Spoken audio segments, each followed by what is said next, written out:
Tape marker, action. Hey guys, what is up, everybody? What is up, Alamo City Movie Talk fans? I'm Ryan D, aka Ryan680. And this is Lex. What's up, Lex? How you doing over there, brother? I'm doing great, man. I'm excited that this is it. Yeah, this is it. We got to the finale of WandaVision. A lot of stuff happened this week. You know, WandaVision came out, Raya came out. I'm transitioning out of my previous job, and I'm going into coding class in awesome. 1 more week. So a lot of good stuff, and it was a good weekend overall, man. Yeah, for sure. Congratulations on that, brother. Thank you. I appreciate that. Yeah, man. It's always awesome to say goodbye to old jobs and say goodbye to new actual career and get this stuff going, man. I mean, I love it. I'm digging it so much, man. So let's get right to it, man. WandaVision, this is it. The series finale, ladies and gentlemen. I mean, we're going to be mentioning spoilers at the very end of this review, guys. Mm-hmm. So if you have not seen WandaVision, do not watch this episode. Now, I mean, we can watch it right now, but we'll let you know while we're getting to spoilers. You've probably seen it already. Yeah, I mean, I've seen so many memes already about it, and GIFs already, so everyone's seen it already. But let's get right to it, guys. Man, let's talk about this episode. Right off the bat, we get straight into action, which is funny because a lot of people that I know that are huge Marvel fans, that were just like, hey, it's lacking that action sequences. It's lacking those, those high dollar action sequences that and hard CGI and that we've gone used to really in the Marvel film. And I've always said it, it's coming, man, it's coming, and we got it. And I guess we'll go into this just right off the bat. I mean, the way this episode was really progressed, I feel like this was done at a very good pace. I mean, I felt like this was directed very well, especially when you have a lot of moving pieces everywhere, guys. I mean, this is a lot of different, we got Sword here, we got FBI here, we got a lot of moving pieces here, a lot of characters that they really had to really close a chapter of, so to speak, and we'll talk about that, to really close a chapter on actually this story, because, this is, just Jimmy Woo. We got to see different actors actually come in here and really just, just be the end of this West view, and just to see how this really ends up, the story for Wanda and Vision, of course. But I mean, Lex, what do you think about this episode, man? I mean, did it meet your expectations? I guess let me ask that. Yes, it's a yes and no. Yeah, exactly. That's okay. So I'm not the only one. We'll talk a lot more about the spoiler section of it, right? As far as we've talked about it in previous episodes. If you guys have tuned in, like across the entire series, there was a lot of speculation. Mm-hmm. There were a lot of theories, and I think this is just a moment for us fans to kind of like consider, like, hey, sometimes our expectations are too high, or we look into stuff too much, and I'm a victim of that myself. But I think that's part of the journey, though. Like that was part of the exciting thing of tuning in every week, and not, if this was released all at once, like there wouldn't have been speculation. There would have just been consumption. And I think it's always good to have that speculation, but at the same time, we have to manage our expectations, just so that if we have expectations right here all the time, based on what we've seen, like it's just a lot of people come out disappointed. But what we got here, I think, met my expectations as far as what I wanted, which is from the get-go is for them to expand the character of Wanda and the character of Vision. And they've done that. And they did that very early on. They expanded on the characters, and I cared about them like tenfold, like 10 times more than what I did before they had a series. And I really had a good time throughout the whole journey. Looking back at it, it is one of those shows where I think I'd be able to even binge it again. And now that I know where it ends up, like managing more expectations, being able to get a little bit more joy out of just the little things. I think that's kind of like the lasting feeling of this show. It was fun. It was a fun ride. Yeah, it for sure was, man. I mean, so this is the theory. This is the things that, like, we were kind of right on some things, but when it comes down to the series finale, obviously we were wrong on certain theories, obviously, because we went a little overboard. And that's the beauty of it, is that we get to really anticipate how this whole story is really going to take place. How is it going to form? How is it going to progress? And how are we going to see the end game out of this WandaVision Endgame, so to speak. Because I mean, Endgame's the reason why she's in this why she's feeling this sorrow and this grief. And here's the thing, I know I talked about it on the last few episodes, on the dramatic aspect of it, because it really didn't reach that goal that I wanted it to. I feel like she did it again, not necessarily not reach the goal, but I feel like she really went another level above. Not necessarily the way I wanted it to be, but of course it really exceeded my. Now I have a higher expectation of her. I mean, I'm not saying she's that she's not a good actress, because by all means she's way better than her sisters. I would, but I mean she's the better Olsen, I guess, so to speak. And she's really progressed in this episode. Really, we saw her struggling. We saw her struggling with her own powers, in fear of her own powers. We got to see so much different aspects of her, just of her struggling to be, what am I to do now that Vision's gone, now that Endgame's already with after Thanos is gone, just what am I to do, really, because I have no sense of purpose in the world. And that's what I kind of feel like. I felt kind of close to that connection there, and I was just like, what's my purpose here in this life now that Vision's gone? Because we had an end game of us coming together. We saw in the previous episodes that they wanted to get a house together, they wanted to just stay together, have a normal family.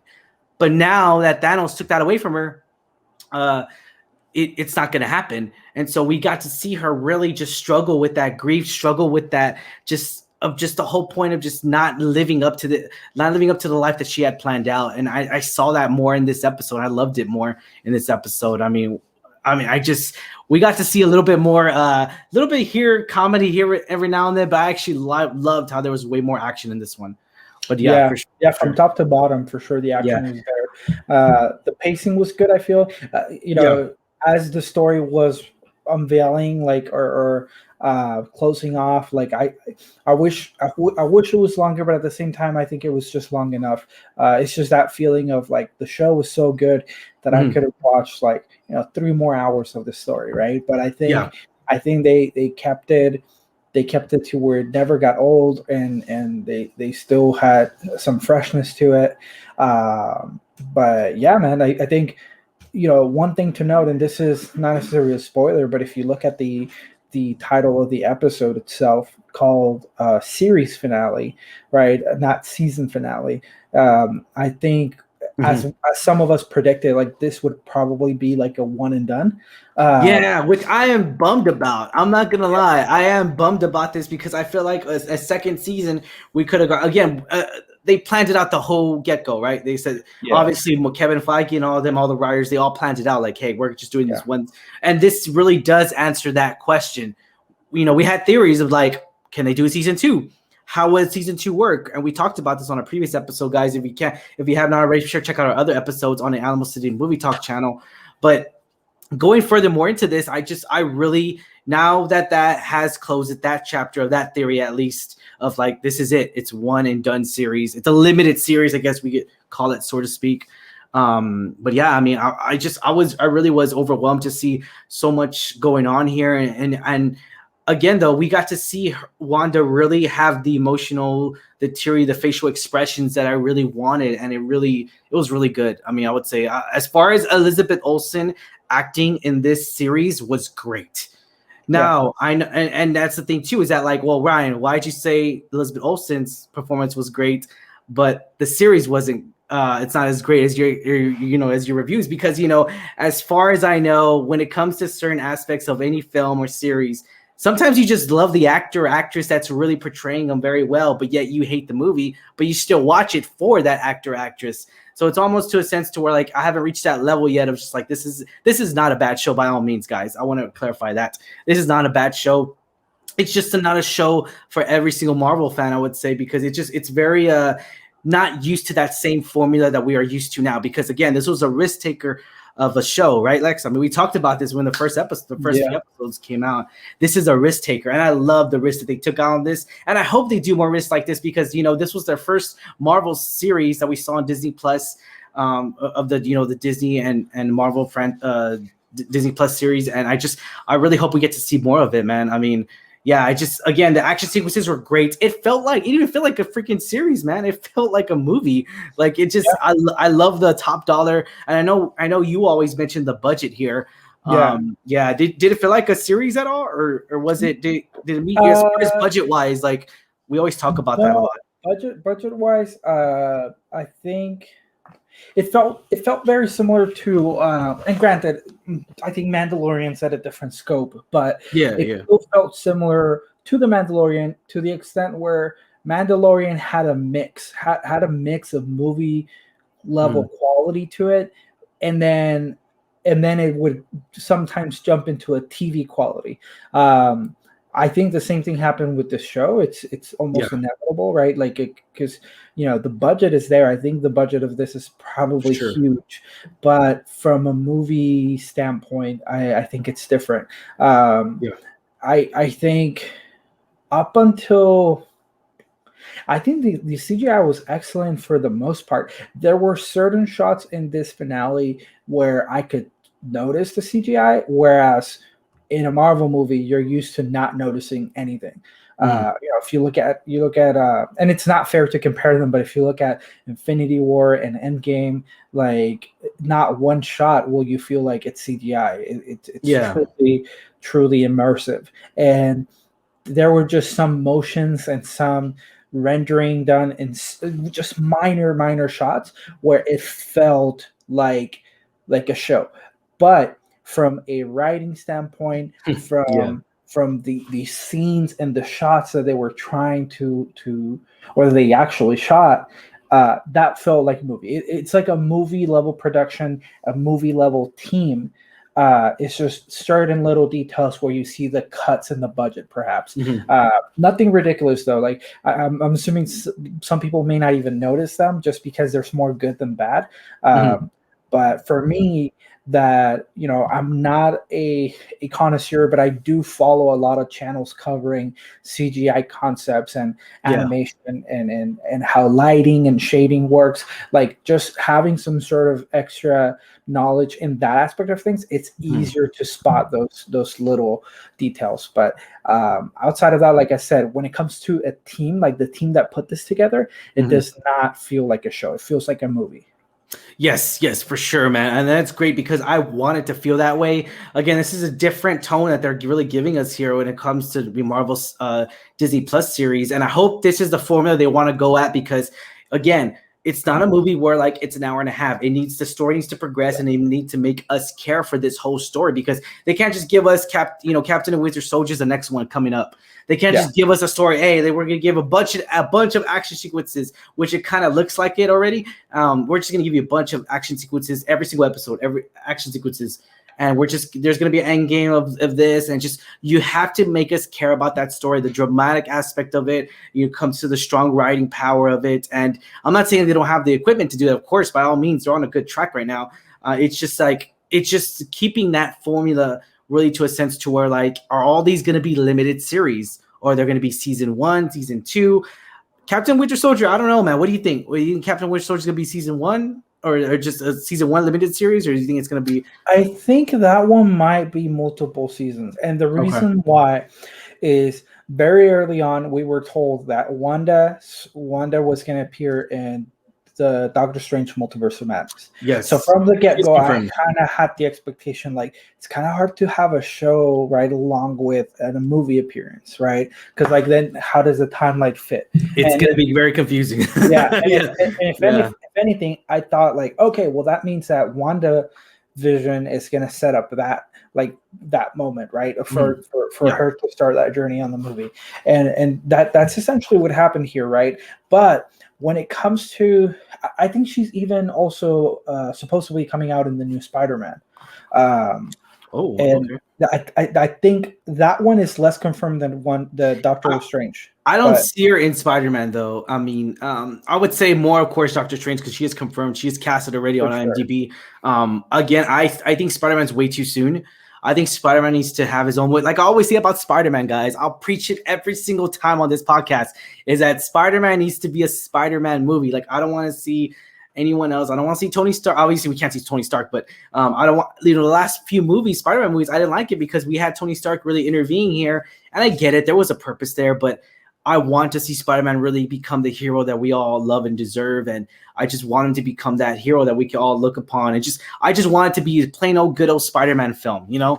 And I just don't want any characters to really intervene as far as like heroes to intervene really, unless it's a really huge matchup between villains and heroes like the Six and and all that. But it just, again, it's a very high scale at where I'm leaving it at. I know, but I just feel like Spider-Man. I feel like Tom Holland's such a great actor that he can really carry the movie. I mean, he's carried Cherry, the Apple TV movie. I mean, I think he could carry a movie by himself.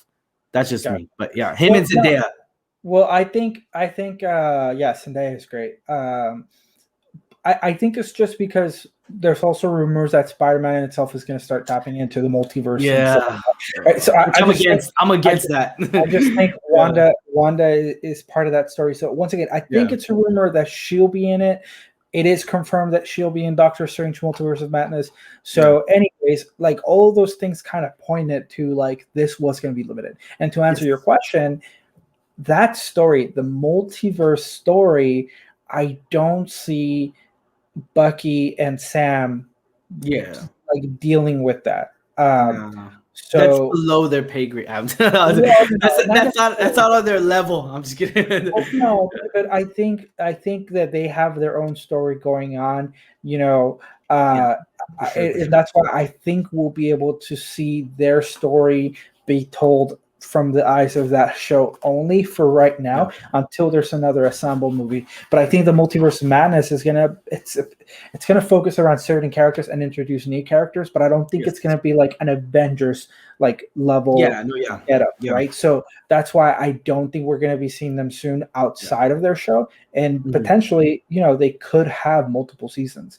I think Loki's the same way. Loki, I think, is gonna have multiple seasons as well. I'm gonna go back into this episode. So going back into it, this is the longest episode. I felt like it was still fast. Like, dude, this movie was just so freaking fast, guys. I know everyone's feeling it on the camera. We'll get to the question, guys. I promise. Tony, I saw you commented on there. We will get to the question, guys. I promise. But this episode went so fast. Like, it was such a fast-paced film. It was a fast-paced show. And it didn't feel like this was the longest episode. I mean, this episode, you know, I felt like it was the same length as the other episodes, but it really wasn't. It was our longest episode. And I loved it. I loved seeing, you know, I love to see how Catherine, oh my gosh, from Step Brothers, and, you know, I loved seeing how her character progressed out of there, and I love to see all that chemistry between her and, you know, Elizabeth Olsen. I love that, man. That was great to see that villain really progress into the villain that I wanted to be, because again, it wasn't. I felt like if they would have gone a little bit more overboard, it would have been a little too crazy for me, I guess. But it felt like it was just the right amount of craziness in there, just the right amount of just CGI in there, right amount of action sequences, and I loved every bit of it. You know, and that's another thing too, I do want to mention as well. I mean, we did get a little new costume change here. I mean, no, it was a big one. Yeah, that's a bad mother costume. I would say, God, that's a hot costume. I know my wife said that it was a hot costume. I was like, dude, finally a costume that I love, that resembles a little something, but we'll talk about that. But let's go to ratings real quick. Right before we're about to go into spoilers, guys, we'll go to ratings real quick. Lex, what's your rating of this episode, man? This series, this is it. This is the last episode we're getting of the season, obviously, and it's just a huge roller coaster from episode 1 all the way up to episode 9, I believe. Is this episode 9? I think it's episode 9. Yeah, episode 9. Just a huge tearjerker, huge just understanding this whole mythology of just WandaVision, what it really was, the theories we talked about. What is your take on this last episode, man? Get us a rating of this. Yeah, I think for me, and I'm once again, my ratings are always generous, but I think as a whole, like, this episode felt like a 9 for me. But it was once I was able to once again get past my own expectations. If I had held on to my expectations of it and what I wanted the show to turn into, it would have been a much lower number. So me being acceptant of what they delivered and analyzing how good was what they delivered, I think a 9 is merited. Yeah. Of course, the theories that we talk about, they did not say mutants. That's not a spoiler. They did not say mutants. I knew that when I was like, nah, they ain't gonna do that. Bruh, I wanted them to say mutants, man. If they would have said it, I would have called it on episode. I believe it was our second episode or third. But I wanted to see that, but we did not get that. What the case? We did not even get that at all. But I guess my rating of this is actually my highest rating of all the episodes. Okay. It's gonna be a solid 9, brother. Just because of that costume change was really the one that freaking changed the score for me. It was just huge aspect of just what this character really is, and I wanted I wanted to have a big old opening, a big costume change, because again, me and my wife, I really did not like her costume at all. I'll be the one to say it before, because all it was just a push-up bra, and it was just like it was very revealing. I was just like, okay, I get it, but into a sense, though, I was all like, where's the actual costume that we're gonna see? And I did not call it on this. I did not know it was gonna be on this series. To be honest, I thought it was gonna be in the movie. That they were gonna reveal a new costume at least. I did not think a movie. I mean, I did not think a series at all, and that really changed the ball game here, because now that's a huge reveal. That's a huge costume change, and we got to see little Magneto Magneto costume style kind of feel there, and I love that because I feel like they kind of did that. I haven't seen the making of WandaVision yet, so I'm gonna watch that eventually. But I'm pretty sure they're gonna touch up a little bit on that costume change and everything, and how they drew it up and all that. But I'm gonna give this a solid 9, guys. And and this is my highest rating of all the episodes. Yeah. I will say, because I'm very critique. I'm very, I just love to review certain things and certain aspects from different actors and actresses. And I felt like this really did exceed it all. I felt like this episode, I feel like all the episodes should have been this length. I don't know if that's just me. I feel like they should have just all been this length. Would have been comfortable. But again, though, I mean, for what we got out of here, I loved this episode. Obviously, this is my highest rating episode, the finale, and yeah, I'm gonna give it a solid 9.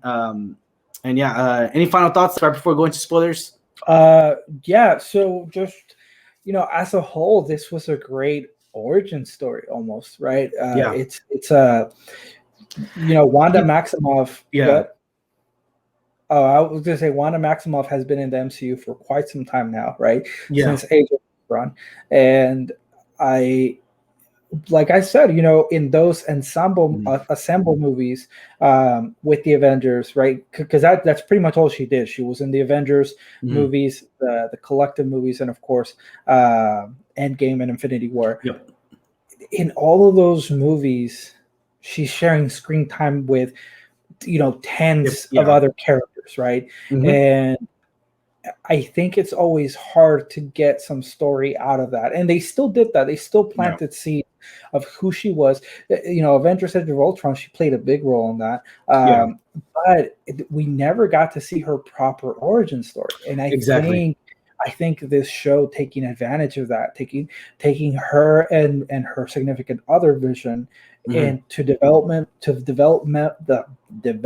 them in such a way. Yeah, I think it was perfect. Like, they picked the perfect character, because out of all the other characters, she's the only one without her superhero name, right? Yeah, exactly. And there was a lot of substance behind her superhero name in here. It wasn't just something she picked. And they just introduced to the audience who she is, how powerful she is. They had reveals that they didn't have before, and I think, once again, this is a proper origin story, and it's not. It came later rather than earlier, right? Yeah. But I think it was still a good time to tell the story, and even to an extent, Vision himself got a rebirth, right? And so I think, once again, when we look at it like that, right, like we don't want to look at it like, oh, they set up the X-Men, and they set up this, and they set up the Fantastic Four, right? A lot of our ambitions led us there, but Yeah. all they needed to do is set up Wanda's story, and that's what they did.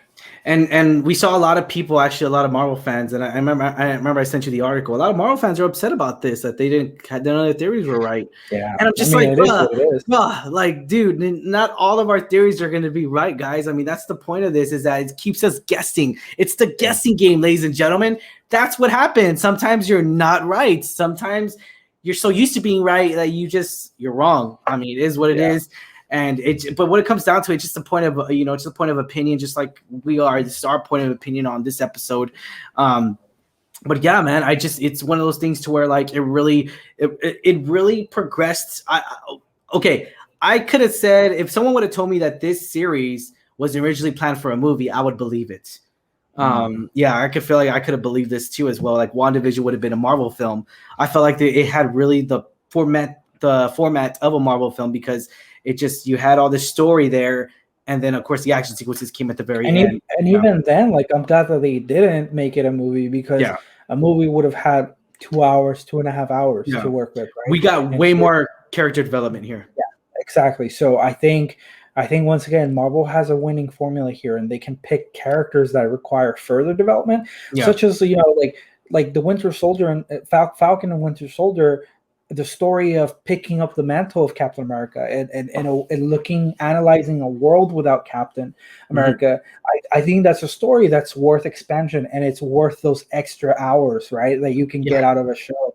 And so I think Marvel's done a really good job at selecting these characters, right? Like I've said before, it's not a downgrade. It's not a downgrade to get your show. So, like, because they pick these characters, it's not that they didn't have a place in a movie. It's not that they weren't deserving of a movie. If anything, it's just more that they deserve a longer story. And so with WandaVision, it's a proven thing that getting the extra time can really, really allow you to explain more complex. I know we had a lot of theories that would have made the storyline more complex than what it was, but at the same time, I still think that the themes that they explored here were complex, and they were things that require that build up. So I really, really like what they got going here with these Marvel series. And like I said, when we look at it from an origin story, it was really well done. Yeah, for sure. All right, let's get into spoilers, guys. So we're going to be mentioning spoilers. If you have not seen this episode, be sure to check out our other episodes on Alamo City Movie Talk, and hit that subscribe button, guys. You want to hit that subscribe button. Follow us on YouTube, Alamo City Movie Talk. Find us on YouTube, and if you have not liked our page, you just come across our Facebook channel. Be sure to hit that like button, guys, on Facebook, because it gets notified whenever we go live, whenever we just spread the news of movie talk. And we do not just cover, sorry, I'm like losing my tone of voice right now.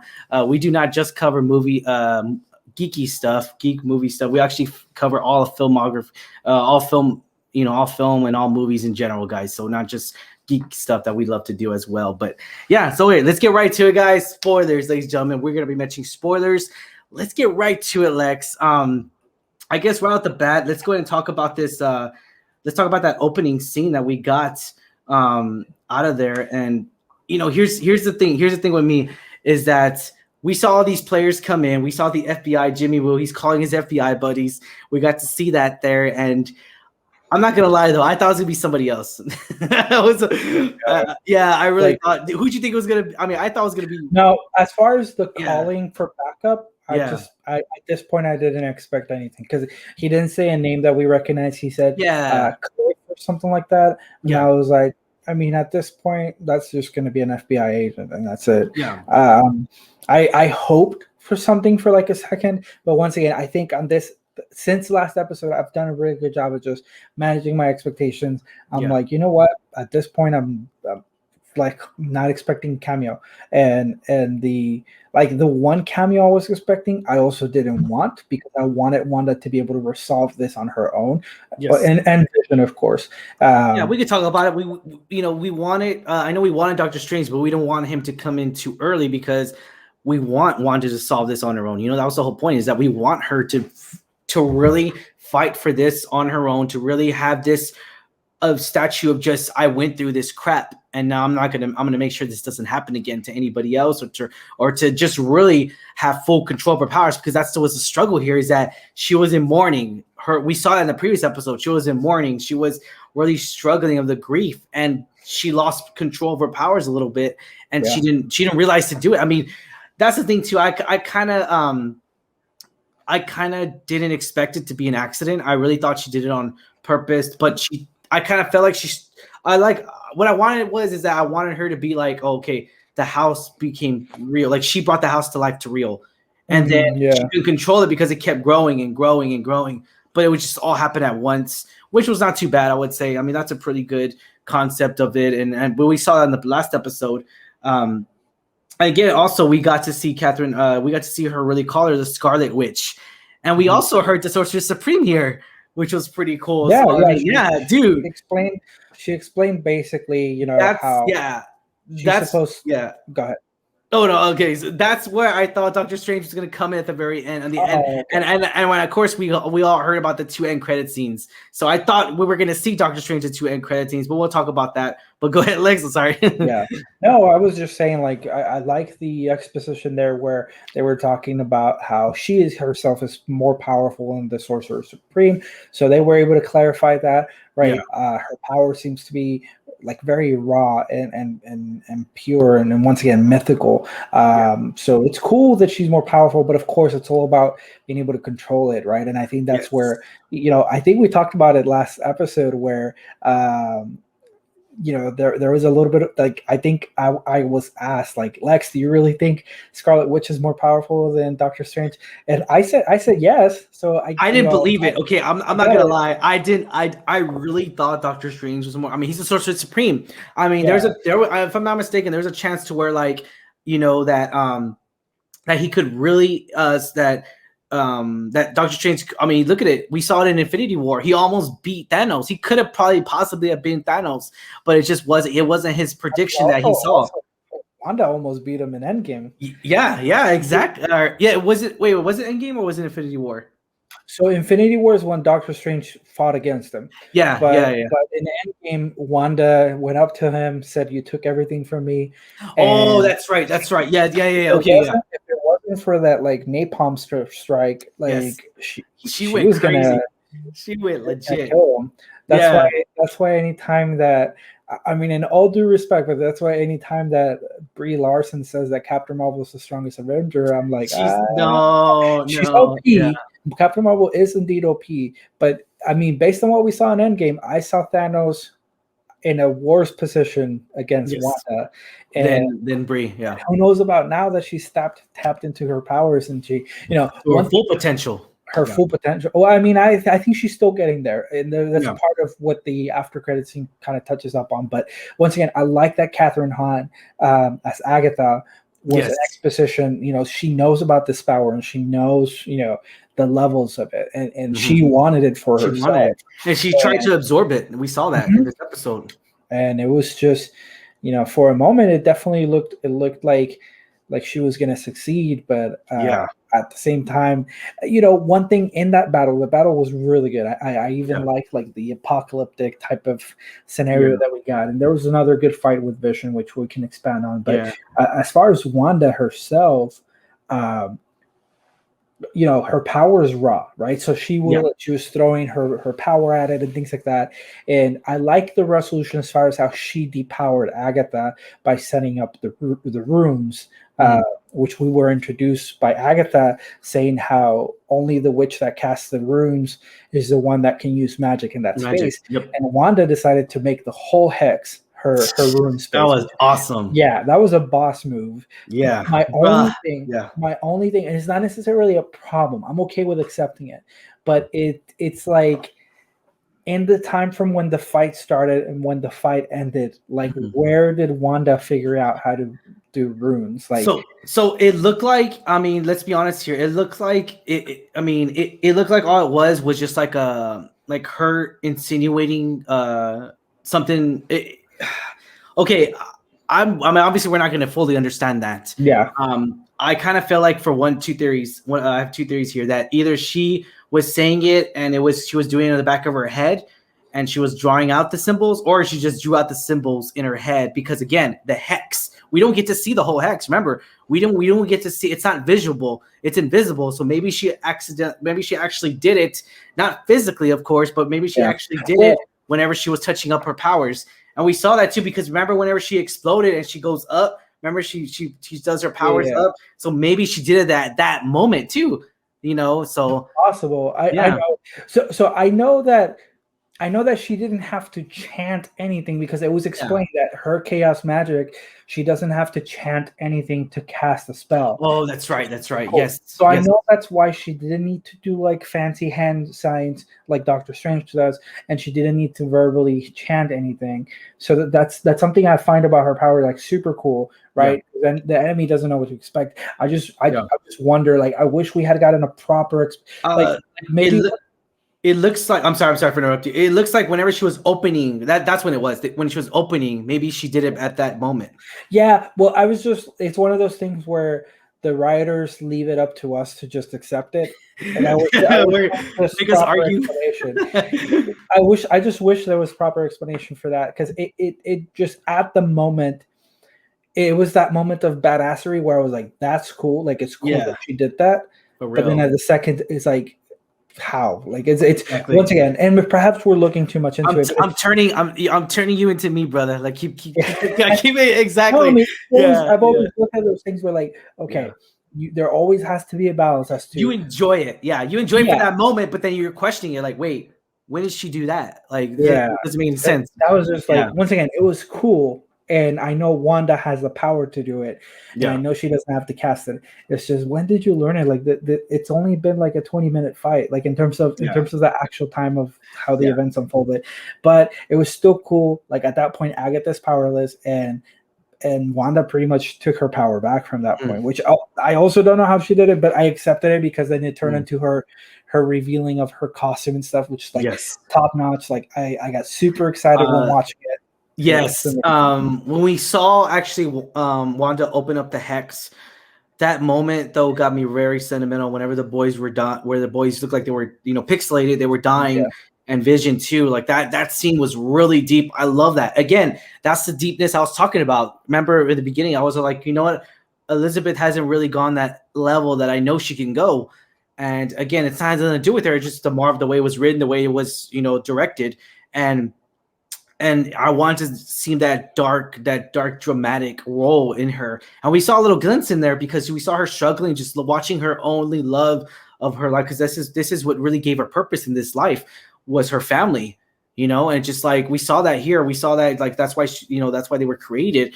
And it's to a sense to where, like, she would do anything for her family, just like anyone would, and that's the thing. That's the human connection that we can have with her, I guess, into a sense. And also, it's really great to see whenever the soldiers came up, and when the sword came up, and they were just like together as a family, getting ready to use their powers. I love that. That was great scene, great picture right there. I love that about this whole episode. But yeah, so let's go to questions real quick. Questions, Tony Reyes, what's going on, man? The season finale felt like an episode of Dragon Ball Z. My favorite part was the interaction between Wanda and Vision at the end, a tearjerker. Yes, that really was a tearjerker. The end of this series, or the end of this episode or series, we got to see how everything really changed at that last episode, man, because it was the last moment she got to have with Vision. I mean, did you like that scene, Lex? Yeah, I did. I really like Vision as a character, just because of the lines that he gets to deliver, and they're almost, like, when you watch a certain show, and some lines come across as corny, or the line is good, but then you're like, it's good because it was written by a movie writer, right? As opposed to something that someone naturally would say. With Vision, what I really like is his character as an AI, or as an android, a computerized machine. He gets to talk like that. He gets to talk like this out of true notion and understanding of what he's talking about, the concepts, and the what is love, and things like no emotions. Yes. Yeah, exactly. So, well, he feels, I think he feels at this point, right? He's not as cold as he was like when he was first introduced, but I think once again, there are deep thoughts and deep under concepts, and that's because of the research and the background that he has. So I like Vision a lot because he delivers this in such a way where it's very believable that someone like this, that someone with this level of knowledge would naturally express themselves that way. And I really like the lines where he talks about like, hey, we've said goodbye before, right? So there's a chance, like there's no telling how we can say hello again. And I really like that, as well as him saying like, hey, at one point I was a voice without a body, and then I was a body but not human. Yep. And I was a memory, or he said a memory turned reality, something like that. Yeah. Like I like that. Like it's part of his character, and him telling Wanda like, hey, we've done the unthinkable. We're gonna reunite again. And that was set up by the fact that in the Battle of the Visions, right? There was an understanding, right? And I really like that. Were we going to cover another question? No. Let's go ahead and go to that. Let's go to that scene real quick, guys. We're gonna watch this scene real quick. There's gonna be no audio because if I do have audio, Facebook does like to block it, guys. So let's go ahead and elaborate on that scene real quick, that Vision scene, because I know we both love that scene so much and we cherish that scene a lot. And yeah, let's get right to it, guys. Let's go ahead. Ready, Lex? Yes, sir. Ready. All right, here I'm gonna skip it because it does have like a little 20-second delay. All right. Yeah, so we see here the Sword Vision, I guess we could call him.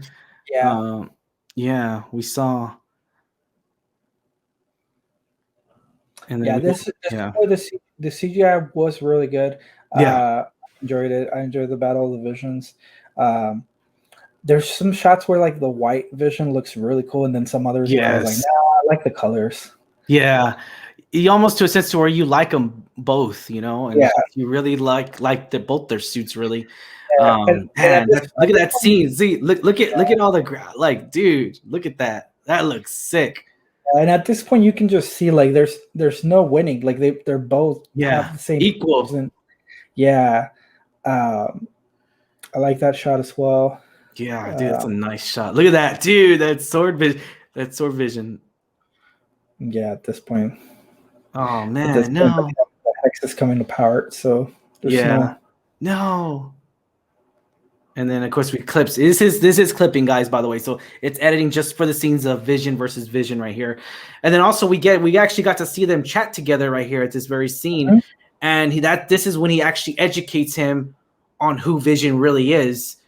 And it's almost the way they're talking though, it's almost like you're going to be the new Vision. The colored Vision or the regular Vision that we know is saying to the Sword Vision that you're going to be the new Vision, into a sense to where like when he first really like when he touches his head or his where the Mind Stone will be at, he gets educated on all the memories and everything that he has felt in his entire life.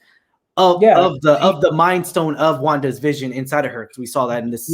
For those that are still confused, like the white Vision is the Vision that Thanos killed, right? So what Vision, the one that got created from memory, what he did is he went ahead and released those because they were encrypted. And so, but that is the body just reconstructed of the OG Vision. So it's natural. Like he's the one who fell in love with Wanda at first, right? Yes. So it's weird, right? Because we've fallen in love with both of them, right? But I really like because once again, if they're the same person, like there was no winning by brute force, and I like that Vision as a whole, as a character, has always been empathetic and understanding and trying to, not just be a weapon, which is what he was originally meant to be. Even when he fought against Ultron, he had time to have a conversation with them and discuss concepts, right? And so I really like that. I kind of went back to that, and him saying like, "Hey, why are you doing this?" Right? Understanding that Vision has been programmed for something. Yes, exactly. They're meant to do what they're programmed to do. Yes. Right? So, go ahead. No. Going into that Vision, let's go ahead and talk about that. Since we're on that topic, we're gonna go ahead and talk about these end credit scenes as well. After this and just the closing chapters of this series, guys. Where did this sword vision go? That's the question. You know, Yeah, like we don't know because we just see him go up and he like takes off, right? Yeah, I thought he was So gonna help is there any Wanda. theories, or is there any theories that you have or you might have, or I think he's trying to discover himself, right? Like, because he just found out who he really is, yeah, and he has the old memories plus the new data where he was trying to kill Wanda. So I think he needed. I don't like that he just disappeared. I don't like it either. I do think, of course, like I think it'll be addressed. I think he's wanting to sort out his thoughts. Perhaps he still needs to snap out of that program, despite having the new memories. Perhaps he needs some time to do that. And then I don't like that. Like the vision, the one that was created by Wanda, never really told her like, hey, that's the OG Vision and he's alive and he's out there. But I wonder if it's just something that was said like behind the scenes. But I don't know. I feel like we're gonna touch up on this in Doctor Strange. I feel like we're gonna really hit that. I feel like he's gonna come in Doctor Strange, whether he's the new colors or it just I really don't know. I mean, can you see a vision of this color staying that same color, or the white vision, or the sword vision, whatever? If they do what they did in the comic books, he stayed like that when he was reborn, and he only gained his colors once he absorbed the data from another one. Which I don't think that's gonna happen anymore. No, well, I mean, your theory could still exist. Your theory still exists, man. So that's from Wakanda. I mean, what do you mean from Wakanda? Oh, from remember you said that Shuri has Shuri, yeah. Remember? Shuri. If he recovers that data, I'm telling you, your theory could still be right, brother. And we got Black Panther 2 coming up as well. I mean, we got a whole, I believe the sister oh my gosh, what's her name? We just said Chewie. Yeah, she did came out I think it was on like a podcast or like a news thing saying, we're gonna pay a lot of respect, not to Chadwick Boseman, as quote unquote, she said, not just to Black Panther because Black Panther is just a fictional character, but to Chadwick Boseman for his acting skills, and we're going to pay him so much respect here in this next film. So I love that about it. I love how they're going into it, they're approaching this again, though, because rest in peace, Chadwick Boseman, of course, but we don't know what they're going to go with, and that's the thing is that like I felt like this movie, Black Panther 2, it was a reset, of course, and I feel like it's really gonna shape the whole, because I felt like they were gonna lead. He was gonna lead the whole phase, the next phase with Black Panther 2. I felt like Black Panther 2 was really gonna push for the new the next leader, I would guess, so to speak. But now that that's off the table, of course, I just feel like that we could see something more with Wakanda with Black Panther 2, because it's going to be a strong film, no doubt in my mind. It's going to be a very strong film since I love the first one so much. But yeah, going back into let's go to questions one last time. Then we'll talk about the 2 end credit scenes, and then we'll also talk about the Wanda. Let's see. Tony Reyes puts, could Sword be the ones that built the X-Men Sentinel weapon? That is a good question. As of right now, there's no indication of that.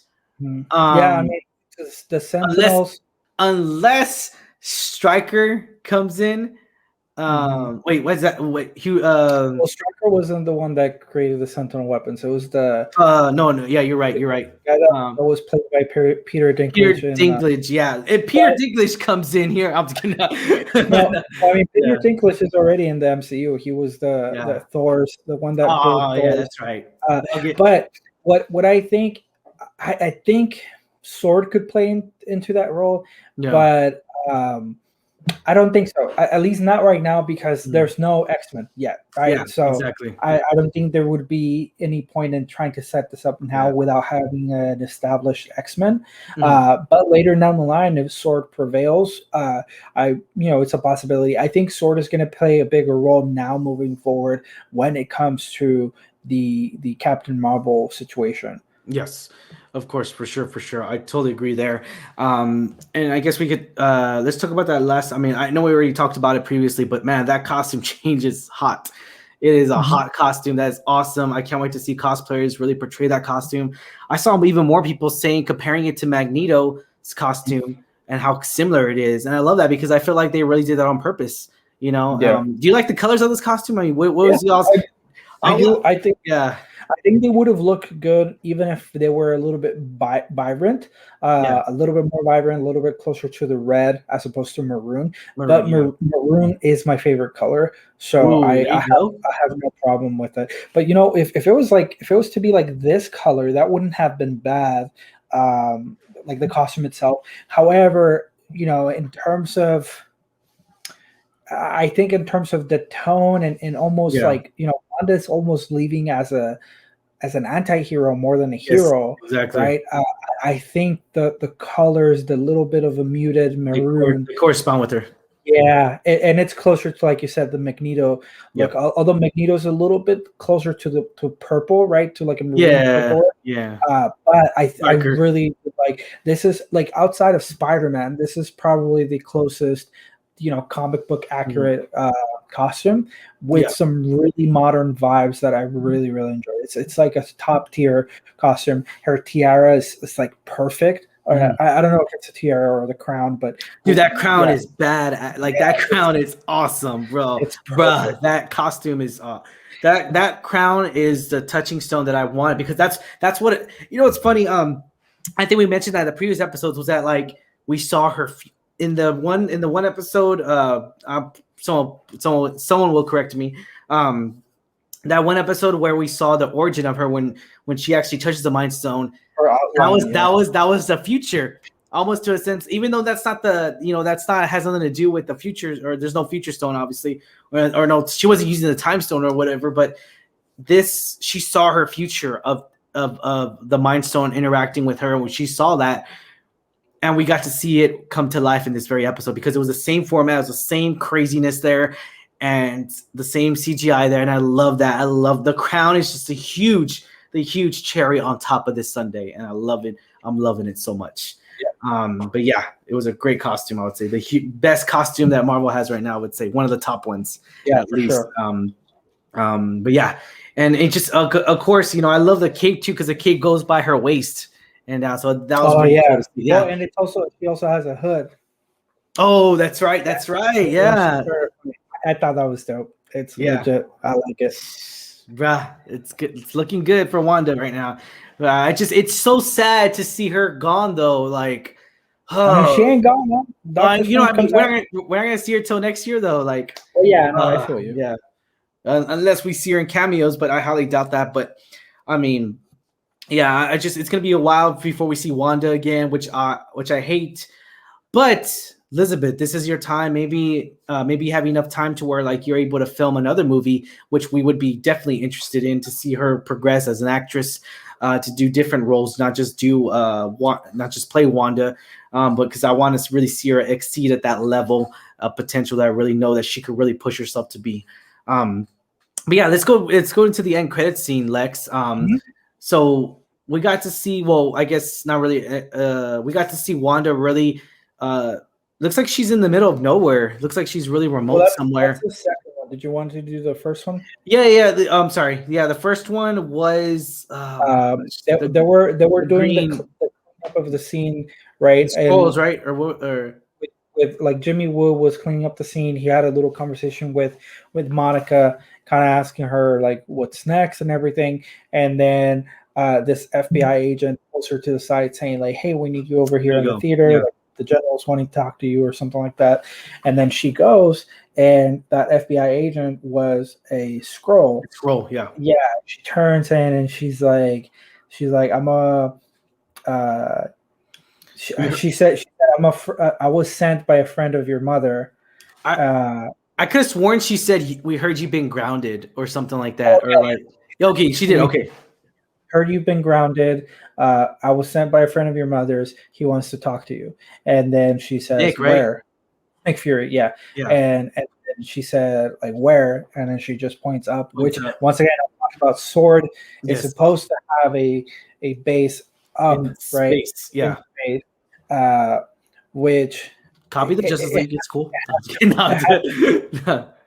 If you think about it, WandaVision takes place before Spider-Man Far From Home. And Spider-Man Far From Home at the end, that's where we saw Nick Fury, where the Nick Fury that was Spider-Man Far From Home was a Skrull the whole time. Yes. And Fury has been in space with Sword. So it kind of aligns because WandaVision took place only a few days after the funeral scene from Tony Stark, and Far From Home took place months after that. Yes, correct. So it's kind of like, in that after credit scenes that we saw from Spider-Man Far From Home, at that point, perhaps Monica's already up there working with them. That makes sense. Yeah, so I think I don't know, like, if it's gonna be strictly like Captain Marvel 2 where we're gonna see them again, or if they're gonna have a different appearance between her and Nick Fury, but we'll just have to see. Yeah, for sure. No, you're good. So I was totally on board for this. I was like, it's Nick Fury. To see it really end like that. I'm happy to see Monica really, because she has powers now. So it's like, and to really, hopefully we will see her in Cap. The only way I could see her is what you already said already. The only time I really see her coming back is in Captain Marvel, really. And that's really it as of right now, unless they give us more hints. But really, it's just Captain Marvel I will see her in.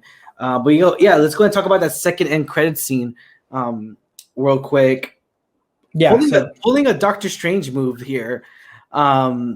Which is crazy insane, which shows how much power she really has, even though she wasn't trained by the Sorcerer's Supreme. And to see her really progress this way dramatically, really, because now she's just reaching the whole upscale. And at the very end of this scene where she's actually, it looks like at first we thought she was just chilling out in the front porch, relaxing, enjoying the view, enjoying the environment, the atmosphere, and everything, really just taking a breath of peace. She's not. We go further into the cabin, and it's just like, what the hell is she doing? She's messing with powers that are beyond, like, she's really pushing herself to really exceed that level of power potential. Yeah. And also we hear her son, and she looks like she was channeling the multiverse. Right? It looks like it, right? Like she was channeling the multiverse. It's the only explanation. If you heard her son's voice, it could be her son from a different universe. Yeah. She's in an astral projection, which we saw in Doctor Strange. I thought it was super cool that she can do that.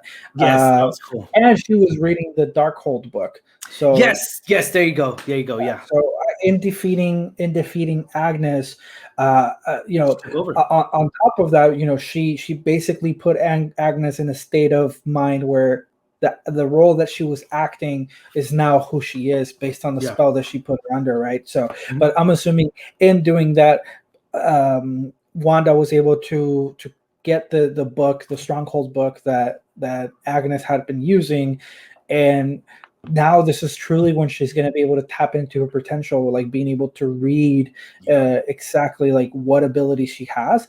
And there was some icons on the back and things like that, like probably not something we can decipher all the way, but it does seem like in her training, she's likely going to be able to tap into those powers and access the multiverse.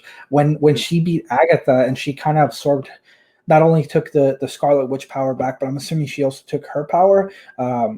Agnes told her, like, hey, like, you have no idea what you just unleashed. You're going to need me. You're going to need me for what's next. And, perhaps what she's talking about is either opening portals to different worlds or, perhaps even Mephisto. Like, I don't know. Like, it could be a plethora of things, but it's a lot of theories we could throw out there. A lot of million, really like 1,000 probably theories we could put out there. But again, though, I love that. I love that closing chapter. It really gives us guessing. Again, Marvel does it again, where it just keeps us guessing. Like, what is this theory? This theory, for a second theory, third theory. Is it X-Men? It's just, we could go on and on, guys, and we're not going to do that to you because we cannot be. You don't want to hear us talk about it unless y'all do for another hour about this whole series. It's just, again, though, we could go on and on about this. But I did love seeing her astral projected. I loved all that. It really did. It really was a huge eye opener there, and we got to see. Of course, it was all Doctor Strange vibes in that cabin for real. Like it felt very Doctor Strange. I was hoping Benedict would come. I wanted him to. I thought he would. Okay, if he didn't come in the very, because I was all when I was in the middle of this episode, I was all like, I think my wife had to go I think I had went to go pee or something, or we had a restroom break right in the middle of this episode. So in the middle of it, while I was peeing, I was like, you know what, Doctor Strange. I don't feel like Doctor Strange is gonna come out of this episode. I feel like he's gonna come out like at the end credit scene. And I was all like, while in the middle of this episode, I was like, you know what, I don't feel like he's gonna come. And we got this last end credit scene. I was hoping he would have astral projected his face on the side or something, or he would have said, "Hey," and then she would have freaked out, and then that would have ended the whole. Yeah, I thought she would have been reaching out to him to teach him or something. But see, have they really interacted with each other though? Well, they kind of did. I mean, he opened the portal. No, but that's it though, right? That was it. But he opened the portal towards everybody. They never had a conversation really on camera, right? They were on the funeral together, but that's it. So they haven't. Okay, and perhaps like Doctor Strange didn't know who she was, or maybe he did. But I think. I feel like he sensed her power though. I feel like I mean that has to happen, because I know he's all the way up in Manhattan, but I feel like in the next movie in the next Doctor Strange, of course, he's gonna mention, like, I felt your power, I felt how powerful you are. Yeah. I'm also wondering if in Doctor Strange Multiverse of Madness, like, I'm wondering if it's gonna be like a team up movie, or if Wanda herself will be a villain or like an antagonist of sorts. I could see her as an antagonist. I really can. Yeah, because like that's kind of what makes me think, like, the fact that she didn't go up to him for guidance, or the other way around, he didn't reach out to her. If she's tapping into dangerous powers and opens up the multiverse, Doctor Strange will want to protect against that. So perhaps, despite them, WandaVision's an anti-hero because she's done bad things, and she did bad things over at Westview, right? So we cannot just say that she's a hero, purest hero. She's not. She had good intentions, but a lot of villains are thought to have good intentions, right? Yeah. Like even Thanos, to an extent, people would say that. I know you're gonna hate on me when I compare it to this, but it almost feels like she's Batman, like, to a sense to where, like, she feels like she's trying to do right, and then crap happens out of her control and she can't control it, and then she just wants to be good, but yet Batman struggles with that of just trying to be not like, he has that rule, right? Number one, don't kill, right? Yeah. But we got to see, because me and Lex were huge Batman fans. Later, when he gets older, out of retirement, he just says screw everything. He starts killing everybody, and it's just to a sense to where, like, I feel like that's why I love Batman so much, because he's struggling with good and bad, and he's like, am I, what? He's just really becoming the identity that is Batman. Like, it's just like, hey, he's a symbol. This is a symbol that's gonna scare people. This is a symbol that's really gonna defeat crime. And I feel like that's why he's all like, you know what, I'm Bruce Wayne during the day. That's why he was never Batman really during the day, because it's just like he wants to strike fear in his enemies. And again, though, I feel like he's just struggling with that inner Bruce Wayne versus Batman in his whole heart, because he's just mourning of the loss. They're both mourning losses, and they're both in grief. Bruce Wayne was in grief the whole time. He was almost to a sense to where, like, he was in grief the whole time, just understanding, I'm not going to educate you on that. We know this by heart. It's just like, and I kind of feel like, the emotions are there for both of them, I kind of feel like they've both been through crap. And again, I see her as the Batman for, I guess, again, everyone's probably gonna hate on me on that, but I don't know. I'm seeing her more as that character. Again, the anti-hero, and we see Batman really struggle as the anti-hero in a lot of the animation stuff too, of course, especially the animation DC stuff. But yeah, man, I'm on board with this. I cannot wait to see more Wanda. I can't wait. And yeah, we're probably gonna watch. Are you gonna watch the making of Wanda? I can probably. Yeah. Like, I didn't even know that it was a thing, or that they released it, but I'm assuming the same thing as a Mandalorian one. Exactly. I think it's just one episode though, like one or two, but like it's not as long as the Mandalorian. So I know that. Yeah. I think they're gonna start doing that for all their stuff now. They're just gonna push out content after content. So it's like, I love it when Disney does this, because if you're as geeky as me, or as a movie buff as me, or as a film fan, as addictive, obsessed with film, I really am a sucker for behind the scenes stuff. When I love to see the directors talk about certain scenes. Fun fact, guys, is The Godfather. You've seen The Godfather, right, Lex? Yes, I have. So the Godfather scene where the very beginning where the father Don Corleone, he's actually in that, we all know that famous scene, right? Where he's telling, you come to me on my daughter's wedding, and that cat actually sneaked on set. That wasn't planned whatsoever. Fun fact, cool, guys. And he just started petting it, and they just ran with it because they didn't want to freak. They didn't stop camera or nothing, because it felt so real and genuine. And now that scene is so iconic that poster is so iconic. We've seen the poster nonstop, guys. That scene of where the cat comes in there, he's petting it the whole time. That scene is just great. It's iconic. And that's what I'm talking about, is that I love to see that, because I've listened to the commentary. I'm that person who loves to listen to the commentary on certain movies and just to watch behind the scenes stuff on certain movies. And I love to see that, really just that directorial of just really sharing us that moment of like, hey guys, this is what happened on this scene. We had 10 takes for this movie, for this thing. I love that about it. Are you into that stuff, Lex, as much as I am? I like it. I typically watch all that stuff when it comes to the DC side of things. Yeah. But I have to do that for more films, just because I really, really do enjoy. Yeah, I'm not saying I'm not. Of course, I don't do that for every single movie. It's just the movies that I truly love. And I know people that say The Godfather is so boring. Me, I love it because it's a lot of story there, and it's about family rooted, and which is I'm a part of, and I have like 21 cousins that I grew up with. And so it's very family oriented, and I love that about The Godfather. A lot of family oriented films, I guess, they touch the heart right here. So, has it already come out, the making of WandaVision, or it's still gonna air like next week or something? I think it's gonna air Friday, but I'm not mistaken. It's coming Friday. Yeah. Oh, you were checking on it right now? Yeah, I was looking at it. Just I think it's coming out this Friday. Yeah, because usually, so that's how I think that's how they did The Mandalorian. Is that like they released it like the week after? Yeah, exactly. Because it's just like, hey guys, we know you still want more. We're giving you this right here. But gotcha. All right, guys. All right, man. Well, thank y'all so much for watching with us, guys. Thanks you so much for your comments down below. Thank you for sharing us or watching us. Really share our thoughts on this whole reaction of watching this whole WandaVision series. This has come to a close, guys. I know it sucks. It really does. I really want more Wanda, man. I really do. As much as you guys do, we want Wanda, right, Lex? We want more Wanda. And we can't wait to see it. So she is confirmed. We could say this right now, fact. She is confirmed for Doctor Strange 2, but there's theories coming out. I've heard that theory too, Lex, that you mentioned earlier, is that she might be in Spider-Man. Again, that's a theory, guys. It's not been confirmed, so we just want to share that with you, everybody. And furthermore, we have the opportunity of watching, Zack Snyder's Justice League.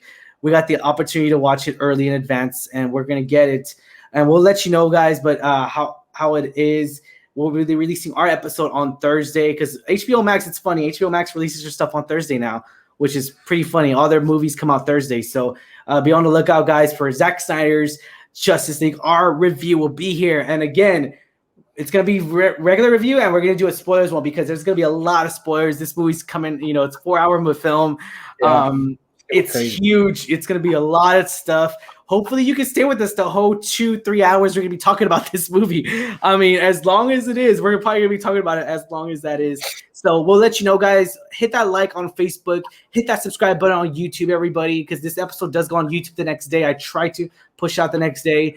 But yeah, guys, I mean, if you hopefully you enjoyed this episode. Awesome show. Oh, Tony says awesome show, guys. Thanks, Tony. I really do appreciate it, brother. And Lex, where can people find you at, man? Now that go ahead and mention where podcast that you were on as well. Yeah, so I'm over at the Not in Theaters podcast, available everywhere. Spotify, Google Play, Apple Podcast. Check us out there. We have a backlog of a lot of episodes that talk about what if scenarios. We've recasted what the new X-Men. If there was to be an X-Men in the MCU, we've casted that. What? Oh snap! It was pretty good. Me and Josh, my my co-host, we talk about those things that are not in existence yet, and we just kind of play along with what we would like to see. So it's a really fun show, guys. I think it goes in line with the content that we get here. And then you guys can also, if you guys are interested in gaming, you guys can also catch me on Twitch at the Lex level, so you guys can tune in that. Wow. I love that name, Lex. Every time you say it, I'm just like, damn, bruh. That's awesome. Someone thought it was corny, but then everyone else liked it, and I liked it. So it's like, sometimes corny is good, brother. That's all I'm saying, man. True. Yeah. Sometimes, and it's that corniness that really you remember. For sure. Because you're just like, that's annoying. That's annoying. That's whether it's annoying or great. That corniness stays with everybody. And we cherish those moments, guys. All right, man. Thank you for being on the show, everybody. Thank you, Lex, for being on the show once again, man. I appreciate it. We're gonna be we'll talk furthermore on this off camera, but Captain the Winter Soldier, is the next series coming out. I'm not really excited for that, I guess. Yeah. I know everyone's gonna hate on me on that. I'm not really excited for it, but I'm gonna watch it. We're gonna watch it, of course. I know Lex is probably way more excited than I am. I like the characters, but I don't know. Like, it's one of those things where I've also not watched all the trailers in full, so maybe I have to watch that. But I watched them. It's one of those things where I'll watch it for sure. But I'm not running to I'm not running to watch it. I'm not like you were for Wanda. Yeah. Well, I mean, even for Wanda, I was okay with watching the episode when I woke up. There's some people that stayed up at dude. Yes, dude. I was just like, no, and it's funny too because they were all like, Ryan, let's stay up, let's watch. I was like, I gotta work the next day. I'm not doing that. The only way I'm doing that if it's I don't know, the next Batman movie. I don't know. So but yeah, I just again, it's that's crazy. No, I'm excited to see what it is. But I don't think it's anything against the team. It's just WandaVision was such a far off concept. Topic. Standpoint. So I was like, I'm so interested even just by not knowing. And then with Captain America or Falcon and the Winter Soldier, I feel like I can expect what's going on. Yeah. And so it's not so much of the intrigue that you get, at least to start off. Perhaps I may even wait just to see what everyone's thinking about it, and then for sure tune in. But it is, I trust Marvel at this point, so I'll be able to tune in and have a good time, I think. Yeah, well, of course, I'm going to tune in. Again, I'm not excited. I'm going in pure neutral. Again, they had to really make us care about these characters. So that's all I'm saying is that there has to be a story there to really progress this whole season. So, but yeah. All right, guys. Once again, I know I'm repeating myself once again. If you have not already, be sure to hit that subscribe button on Alamo City Movie Talk. Subscribe button on YouTube, guys. Like us on Facebook. And share this, guys. Share this episode. Maybe you really did enjoy this episode of us talking about it. Share it again. We will be mentioning questions on our next episode, whatever topic it may be, guys. So we do answer those questions as well. I do pay attention to the comments as much as I can. And give us a thumbs up and a heart, guys. Thank y'all for the love. Have a go and stay safe and wear a mask, everybody. Catch y'all later.